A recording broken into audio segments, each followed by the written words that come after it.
In 2013, Darylene James and 7 other desperate mothers wrote an emotional letter to former President Jacob Zuma detailing the challenges they face in the area.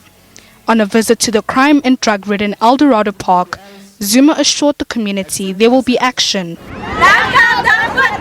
7 years later, community members say 2013's problems have continued and are currently much worse.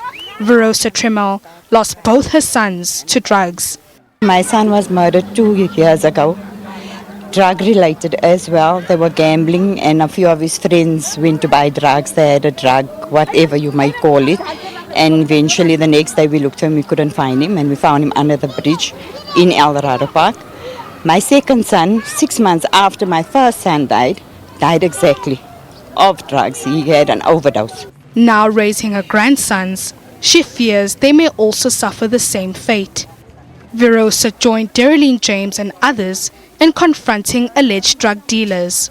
We've had 5 cases of children being abused by their mothers. We had a granny there that's been locked up for 3 days, an 83-year-old granny. Her son has already dug her hole in the back of the yard, and we're supposed to sit and wait for the headlines to read 5 babies died in Eldorado Park before we act. That cannot be. They embarked on a door-to-door campaign, urging known drug dealers to leave their neighborhood. The conversation we had was that he needs to leave, and this is the stance of the community. So we don't want situations of mob justice where we're going to be doing damage control. So we're being proactive, and we're taking a proactive stance, and we are unapologetic, where we're standing and we're saying that we are not going to allow for this to continue. The Community Police Forum says most residents fear victimization.